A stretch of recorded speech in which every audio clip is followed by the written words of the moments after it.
एक शख्स का एक बेटा था। उसका मामूल ये था कि रोज़ाना रात को देर से आता और जब भी उससे उसके वालिद पूछते कि बेटे कहाँ थे तो वो कहता कि साहब दोस्त के साथ था। एक दिन बेटे को आने में बहुत देर हो गई तो वालिद साहब ने कहा कि बेटे आज मैं तुम्हारे दोस्त से मिलना चाहता हूँ। तो उनका बेटा कहने लगा कि अब्बा इस वक्त अभी तो रात के 2 बजे हैं, ऐसा करें कल चलते हैं। वालिद साहब कहने लगे कि नहीं अभी चलेंगे, आपके दोस्त का पता तो चले। तो ये अपने वालिद को अपने दोस्त के घर ले गया। जब बेटा अपने वालिद को अपने दोस्त के घर लेकर पहुंचा और दरवाज़ा खटखटाया तो काफ़ी देर तक कोई जवाब ही ना आए। बहुत देर के बाद बालकनी से एक साहब ने सर निकाला जो उसके दोस्त के वालिद थे और पूछने लगे कि भाई इस वक्त आने की क्या वजह है। तो उसने कहा कि मैं अपने दोस्त से मिलने आया हूं। तो वालिद साहब उसके कहने लगे इस वक्त, मगर वो तो सो रहा है। तो ये लड़का कहने लगा कि अंकल आप उन्हें जगा दीजिए, मुझे उससे कोई ज़रूरी काम है। बहुत देर गुजरने के बाद भी यही जवाब आया कि सुबह को आ जाना, अभी सोने दो।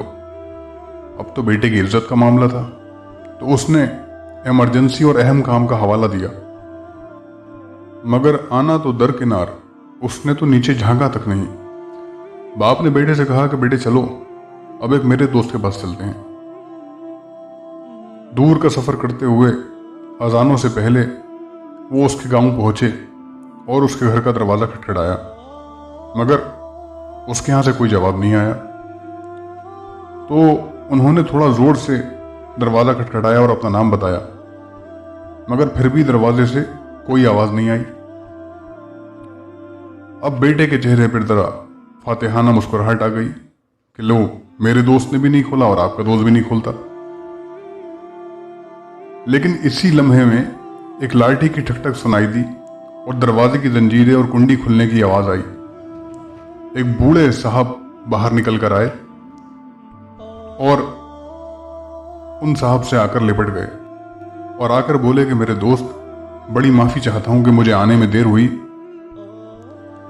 देर इसलिए हुई कि जब तुमने 27 साल के बाद मेरा दरवाज़ा रात को बजाया तो मुझे लगा कि किसी मुसीबत में हो, इसलिए जो मेरे पास पैसे रखे थे वो सब लेकर आया हूँ, शायद पैसों की ज़रूरत हो। फिर ख्याल आया कि बेटे को उठा दूं कि शायद किसी आदमी की ज़रूरत हो, और ये सब कुछ मैं सामने लेकर आया हूँ।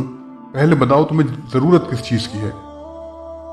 ये सुनकर उनके बेटे की आंखों में आंसू आ गए कि अब्बा जी सही कहते थे, सही समझाते थे कि बेटे दोस्त वो नहीं होता जो रत जगहों में साथ हो, बल्कि वो होता है जो एक आवाज़ पर हक दोस्ती निभाने आ जाए। आज भी कई नौजवान ऐसे दोस्तों पर अपने वालिदैन को नाराज़ करते हैं, बाप के सामने अकड़ जाते हैं।